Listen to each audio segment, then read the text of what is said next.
All right, welcome back to News Inside. The news still keep on going about the protest in town. Some people we heard were arrested around Utako, but there's some other news that they've also been released. But we'll bring you more details of that in our next live report. But what we're talking about right now is Senator Nwebonyi,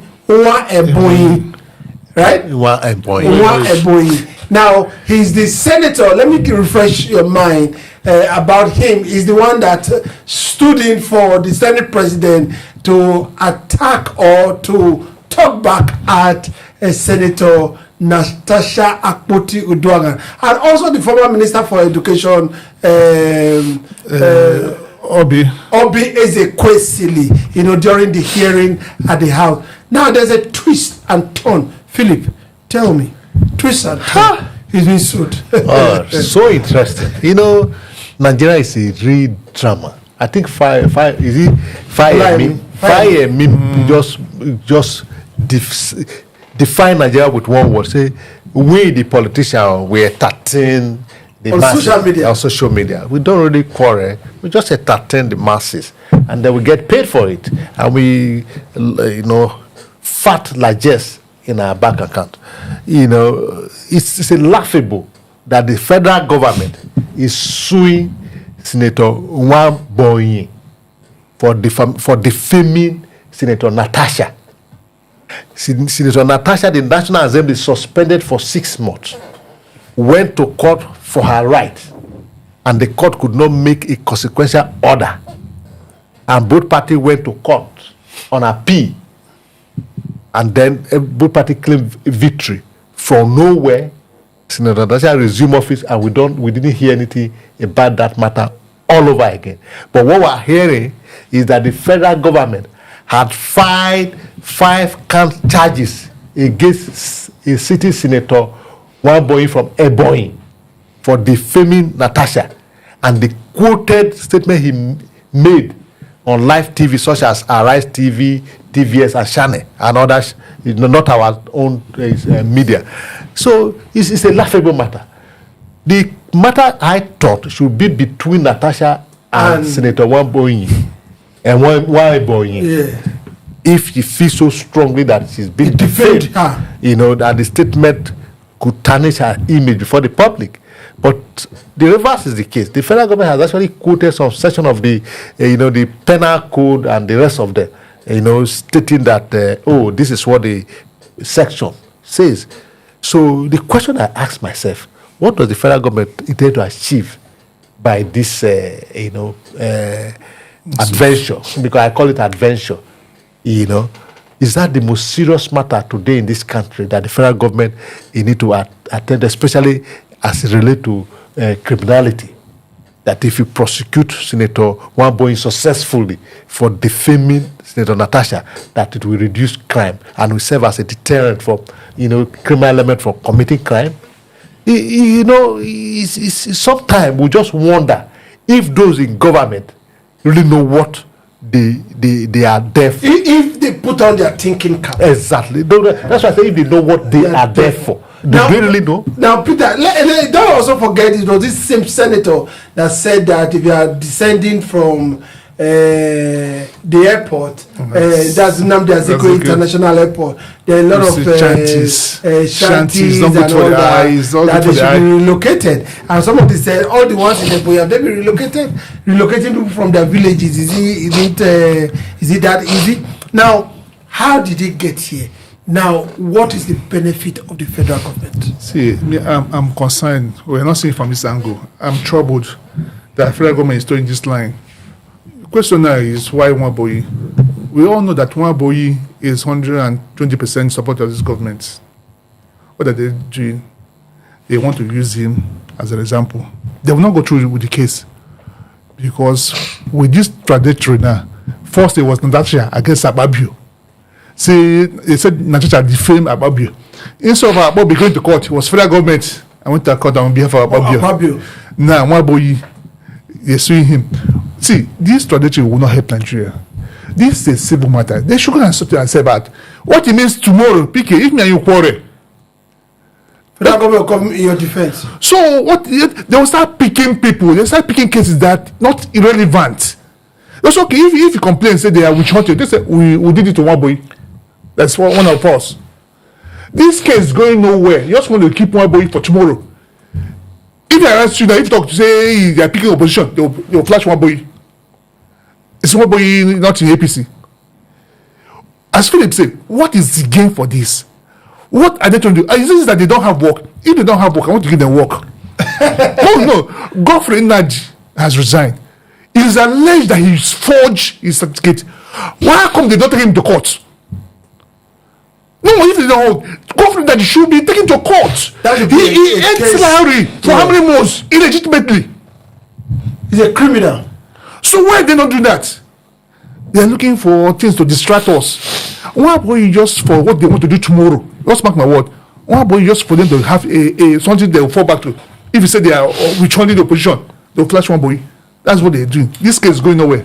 Okay, Philip, Peter just tingled my mind, and I remembered something that someone wrote on social media and said that about the coup, and said that there was no coup, that the federal government just want to distract people's attention to make sure that people don't they are not concentrating on what they are thinking, especially this free Nnamdi Kanu's protest and all that. Now Peter is saying that the same way it could also be possible that the federal government is just saying that, oh, we are not just attacking opposition.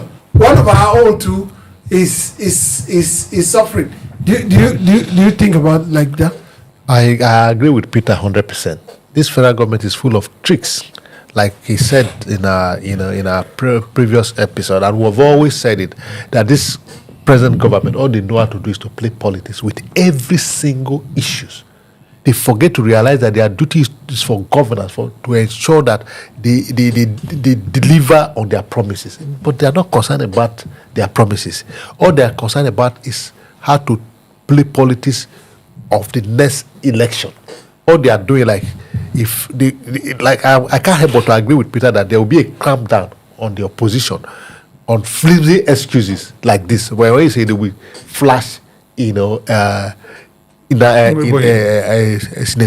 Nwebonyi, like the issue of the coup. I'm glad you somebody had wrote about it and you are saying it. I said, if there's coup, we are talking about justice. There should be justice to all. What they said, yes, because they envisage that the free in and the Kanu can snowball to anything. So they are now preparing the mind of Nigeria, of those they want to victimize ahead, that there's a coup at 10. So that if free in the Kanu protest snowball, they just go ahead to pick those people and say that they are plotting a coup. This is what that man is saying, and I can't help but to agree with him. You understand? Yeah. So the truth remains that, there's nothing is coming out of that. It's rather, it's all about politics. What they will use it to achieve, to enable them retain themselves in office called 2027. Nwebonyi did not defend federal government. It did not defend Tinubu. Yeah. It did not defend DSS. Yeah. It did not defend any institution of government. Why is government putting money to take into account? And they never spoke about the suspension of Natasha. The question is even why now? Why now? The matter is his match. You said he defamed her as his match. Why taking her to court? Taking him to court now? It tells you that there's more than meet the eyes. It's not their intention to prosecute him. It's not. But just like to achieve, they want to use to achieve a purpose. Not even a cover up. It's to achieve a means to an end. It's a means to an end. I've told you, all they are plotting is how to retain themselves in power in 2027. So election, every plotting is a chess game. They're just the punch. And but all if the people get increased electricity, right? As in more of electricity. If the people get better roads, if the people get security improved in our society, the government automatically becomes popular.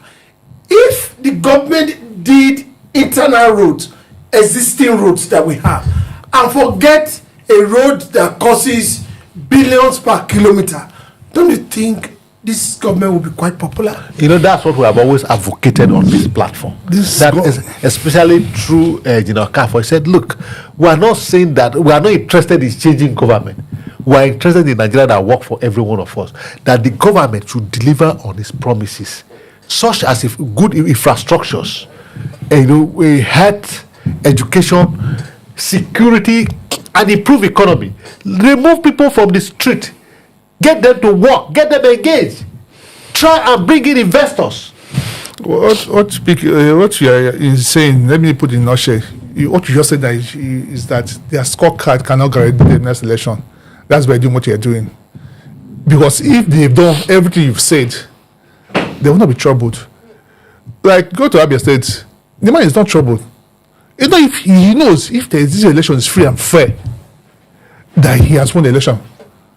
So this government knows that this their scorecard might not get them over the line. Yeah. So they are looking for other means to achieve what they want to achieve.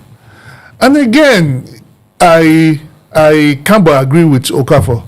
Nobody wants this government to fail because it's our money that's been wasted. It is our time that's been spent. We're not getting younger. If this government has failed within 4 years, I'm 4 years older. I've lost 4 years of my life. Or what should I achieve gain from a government that's worked? So Nigeria wants this government to work. Nigeria wants this government to succeed. Nigeria wants progress. So they've entered, they still seeing themselves as opposition. They say, I see the opposition. They're not seeing themselves governing. So if they govern appropriately, we will not be talking about hunger on the streets. Okay, if there is hunger, at least it won't be this massive. It's widespread. Like they say, it's multidimensional poverty that is what you see in Nigeria today. Our public schools are not working. Our public hospitals are not working. So they have so much to do. They have so much that will work against them. That's why every opposition, they are jostling to who will be on that candidate. Because this government has so much things working against them. The good they have in the bag is little compared to the negative they have in the bag. So I've quite feel for the government. They had opportunity, they blew it. This government came in with one who had the worst governance, Buhari. We had the worst governance under Buhari. So if people have done 40%, Nigeria would have been applauding. Like what Wike is doing now. Like what's happening in Abia State. For Ghana, what he has done perform any miracle, honestly. The successive government has failed the Abia State. So whatever what he does, we magnify it. Because we live in that state for almost 24 years of PDP reign. Nothing happened. So that's what this government would have cashed out. They should have cashed out based on this past government did nothing. We have been applauding them. But as we said, they said they will continue from good work of Buhari when Buhari stopped. So they've continued. All right, we'll be putting a tab on this Nwebonyi's case, but like we already said, Peter said it, Philip said it as well, that it looks as if it's just a charade. It's a charade. To see whether, if you complain about the opposition, you said, no, we're not only dealing with the opposition. Look at the same thing too. Okay, all right, please stay tuned. We'll be bringing you more details about the protest that is going on in town as it unfolds on a live session. Thank you.